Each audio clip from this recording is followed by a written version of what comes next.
Yang kedua, wasani al-imsaku anil akli wasyurbi. Fardhu yang kedua yaitu kita itu harus menahan diri dari makan dan minum. Karena kenapa? Karena makan dan minum itu merupakan salah satu hal yang dapat memperkuat daya tubuh kita, sehingga sedangkan puasa itu salah satu hikmahnya itu untuk melemahkan tubuh kita, untuk melemahkan syahwat kita, sehingga kita itu dapat meminimalisir kita untuk melakukan maksiat kepada Allah Subhanahu wa Ta'ala. Jadi kita itu tidak diperbolehkan untuk makan dan minum ketika berpuasa, artinya harus menahannya. Sebenarnya kita itu harus bersyukur kalau syariat puasa itu cuman menahan dari makan dan minum. Sebenarnya kita itu harus bersyukur. Coba bayangkan ketika kita itu disyariatkan berpuasa menahan dari hal-hal lain, contoh menahan dari berbicara. Itu sangat sulit daripada menahan diri dari makan dan minum. Kalau makan dan minum, kalau menahan diri dari makan dan minum itu lebih ringan. Apalagi santri ataupun mahasiswa yang ngekos itu sering mengalami kelaparan. Lah kalau menahan diri dari berbicara ini agak sulit. Apalagi kalau kita itu punya gebetan, punya tunangan, masa kita ingin teleponan tidak bisa karena lagi berpuasa dari berbicara. Masa kita ingin WC tidak diperbolehkan karena kita lagi berpuasa dari berbicara. Untungnya syariat Islam itu puasanya cuman menahan diri dari makan dan minum. Jadi tidak boleh. Wa in qallal ma'kul wal mashrub inda ta'ammud. Meskipun hal-hal yang dimakan ataupun diminum itu sedikit, dan itu pun harus dalam keadaan sengaja. Contoh, kalau sampean sengaja memakan 1 butir beras, itu otomatis puasanya batal meskipun sesuatu yang dia makan itu sedikit. Fa in akala nasiyan aw jahilan lam yuftir in kana qurib ahdin bil Islam aw nasha'a ba'idan anil ulama wa illa aftara.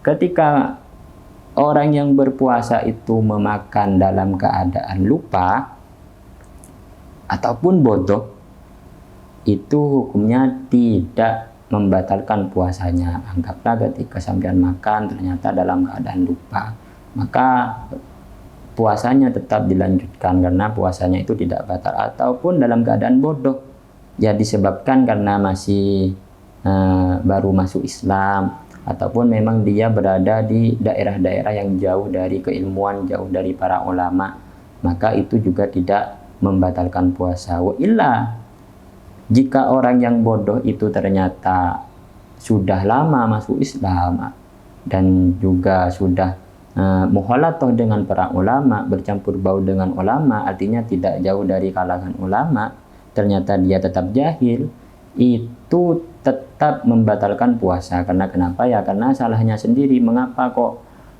berdekatan dengan ulama tidak bertanya tentang hukumnya itu? Lah, dari pembahasan ini timbullah pertanyaan bagaimana mencicipi makanan di waktu puasa. Maka dalam kitab Nihayatus Zen itu ada pembahasan wa makruhatus shaumi salasata asyara. Hal-hal yang dimakruhkan dalam berpuasa itu ada 13. Ilangkol, salah satunya yaitu wa mut'ut ta'ami li alla yasilah li halqihi. Naam ini taja ila mutwinah wi hubsin litiflin lam yukra. Yaitu salah satu kemakruhan dalam berpuasa itu yaitu bahasa Maduran kasa ngail ke kanan. Nah, diperbolehkan mengunyah makanan diperbolehkan, artinya tidak makruh. Kapan? Ketika memang mengunyah makanan untuk diberikan kepada anak kecil. Contoh bahasa dulu itu bahasanya amama. Contoh krepek, kail timin, terus lastare lempu, itu lengaki kah, nak kanak kini nikah diperbolehkan, bahkan tidak makruh. Nah, terus wadawqut ta'am awairihi haufal wusul ila halqihi aw haufi ta'atihi liwalabati syahwatin. Nah, terus yang dimakruhkan dalam berpuasa itu mencicipi makanan.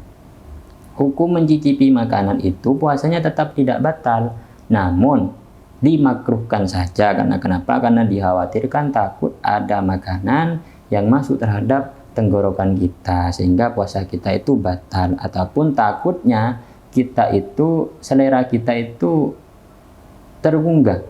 Artinya ketika kita mencicipi makanan, kita itu mempunyai keinginan untuk makan, mempunyai keinginan untuk berbuka puasa, untuk membatalkan puasanya, sehingga mencicipi makanan itu dimakruhkan. Namun ada terusannya. Naam laudaqat ta'amah li gharad islahihi limuta'atihi lam yukrah lil hajati wa in kana indahu muftirun wairuhu li annahu qad la ya'rifu islahahu mislas shaim kama afadahu Syibramulisi. Akan tetapi ketika orang tersebut mencicipi makanan untuk mengetahui kelezatan dari makanan itu sendiri, maka itu hukumnya diperbolehkan, bahkan tidak makruh. Kalau tujuannya yaitu supaya mengetahui apakah makanan itu enak atau tidak, atau makanan itu masih kurang garamnya atau tidak, itu diperbolehkan. Meskipun pada saat itu masih ada orang yang tidak berpuasa. Artinya meskipun ada orang yang tidak berpuasa, kita yang sedang berpuasa itu diperbolehkan mencicipi makanan, karena selera kita tidak sama dengan selera orang yang tidak berpuasa. Namun, meskipun diperbolehkan mencicipi makanan, makanannya harus dimuntahkan kembali, tidak boleh ditelan. Karena kalau ditelan, itu sama halnya dengan aklu wa syurbu wa inqallah. Sama halnya dengan makan dan minum meskipun sedikit. Artinya kalau cuma mencicipi setelah mengetahui rasanya kemudian dimuntahkan, itu diperbolehkan. Bahkan tidak dimakruhkan ketika dalam kondisi sebagaimana telah saya jelaskan tadi. Nah, fardoh yang nomor 3 dari puasa itu adalah wassalisu aljima'u amidan wa ammal jima'u nasiyan fakal akli nasiyan. Fardoh yang nomor 3 yaitu kita itu harus tidak melakukan persetubuhan suami istri, karena dan itu pun harus dalam keadaan sengaja.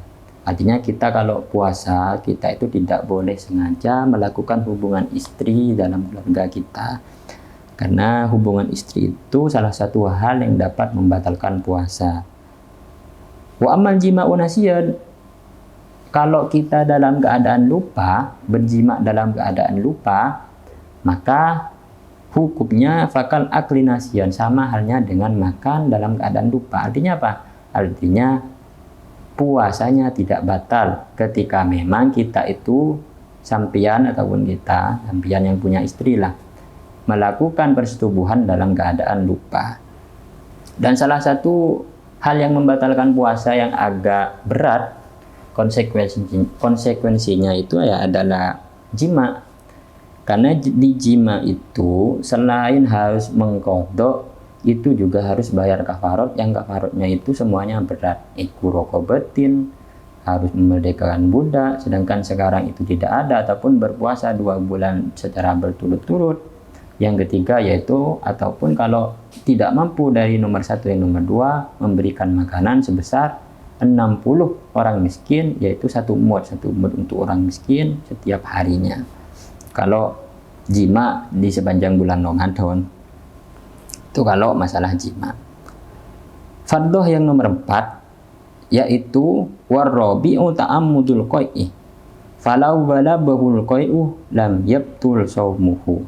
Fardoh yang nomor 4 itu adalah kita itu tidak diperbolehkan menyengaja untuk muntah, karena muntah itu sendiri hukumnya dapat membatalkan puasa. Sekarang timbul pertanyaan, mengapa kok muntah itu membatalkan puasa? Padahal muntah itu adalah sesuatu dari dalam yang keluar.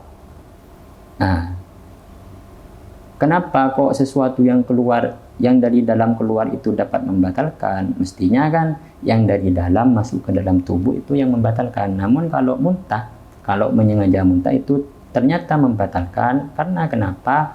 Karena kalau muntah itu keluar, itu ada kemungkinan besar akan ada muntah ataupun sisa-sisa muntah yang akan kembali terhadap dalam tubuh kita, sehingga puasa kita nanti menjadi batal. Makanya kalau kita itu menyengaja muntah dengan cara apapun, dengan cara memasukkan jari ke dalam mulut sehingga kita muntah, maka hukum puasanya itu batal. Dikarenakan kenapa? Karena kemungkinan besar ada sisa-sisa muntah yang nantinya kembali ke dalam tubuh kita sehingga dapat membatalkan puasa. Seperti halnya kalau dalam wudhu itu adalah seperti halnya tidur. Mengapa tidur itu kok membatalkan wudhu? Karena ketika kita tidur itu kemungkinan besar ada sesuatu yang keluar dari kubul ataupun dubur, baik itu berupa angin, berupa cairan ataupun berupa kotoran. Itu kemungkinan besar. Bahkan dalam hadis itu ada penjelasan bahwasanya mata itu ketika terbuka, dubur itu mempunyai tali lah, anggap bahasa kerennya itu keran. Ketika mata terbuka, maka keran dalam sabilain kita, dalam kedua jalan kan, untuk membuang air besar dan air kecil itu kerannya tertutup ketika mata kita itu terbuka. Ketika mata kita itu tertutup artinya tidur, maka secara otomatis keran yang ada di kubul ataupun dubur kita itu terbuka, sehingga kemungkinan besar akan ada sesuatu yang keluar yang tidak kita rasa. Itu. Jadi mengapa kok menyengaja muntah itu tidak diperbolehkan, bahkan membatalkan puasa? Karena takutnya ada sesuatu ataupun sisa-sisa muntah yang kembali ke dalam tubuh kita. Falau walabahul qai'u lam yabtul shaumuhu. Namun jika keluarnya itu tidak dalam disengaja, artinya ingin muntah dalam tidak ada kesengajaan, itu puasanya tidak batal. Contoh, ada pertanyaan, kita sedang melakukan perjalanan, kemudian kita itu mabuk. Lah, ketika mabuk kita itu muntah. Apakah kita muntah di waktu perjalanan itu puasanya batal? Hukumnya tidak. Karena kenapa? Karena tidak ada kesengajaan dari kita. Yang kedua, memang muntahnya itu ingin keluar sendiri, bukan ada unsur paksaan dari kita.